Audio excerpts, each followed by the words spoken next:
straight to Westminster, where we're joined by the Labour MP, Rupa. Hello to you, Rupa. Thanks for joining us on Sky News this afternoon. What's your experience of online and other social abuse? I mean, look, I've had two particularly Islamophobic sort of tweets. One of them is still being investigated by the police. But I mean, what I find is certainly it happens more to women than it does to male MPs. And it's people who want to silence opinions that they don't agree with. So, I mean, I've had it for being pro-European.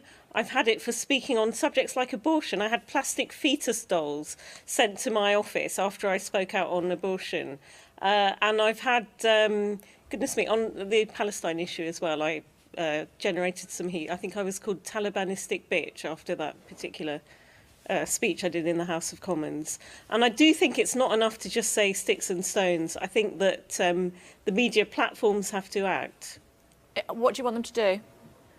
I mean, I think people like, for example, before I was even elected, so in 2015-14 this would have been, there was a fake Twitter account of myself called Dr. Hook, and it was spewing out all these bizarre messages, and you know, that was a kind of impersonation of myself. And I reported it. I pressed the report button. Nothing happened until I was elected. And then I think we all had an email, new MPs from Twitter, saying, is there anything we can do for you? And I said, yeah, shut down this bogus account. They did very swiftly. But if you're not in a position, if you're not a member of Parliament, they're not going to take you so seriously. And we've seen the logical extension of what happens with these online trolls. I think that these media platforms, Facebook and Twitter, should take misogynistic, xenophobic, Islamophobic, anti-Semitic, all of these sort of threats more seriously than they do.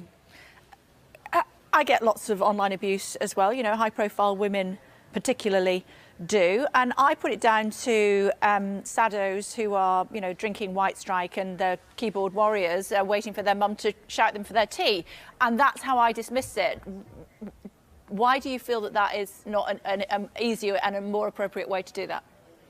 It's just not acceptable behaviour. I mean, maybe kids in schools should be taught more about civic life and respect and tolerance and those kind of things. And I mean, yeah, most of them are nutty people that in a previous era would have been ranting to themselves in a corner of a pub. But just social media, the World Wide Web, means they can broadcast to a much wider audience. And yeah, most of them have only got a handful of followers, and it just feeds them with the oxygen of publicity to give them attention. But when I had one of someone, you know, threatening to come and get me, I sort of forwarded it to other people, and they said, yeah, you do need to tell the police. You don't know, as a person in public life, yeah, you know, the sort of job we do, we're out there every day. That you just don't know if it will be a nutter. I mean, I know Anna Soubry a year ago had someone who said they would Joe Cox her. I mean, that's appalling. Sadly, we're out of time, you know, but we appreciate you taking the time to speak to us this afternoon. Good luck. Thanks a lot. Back in a sec.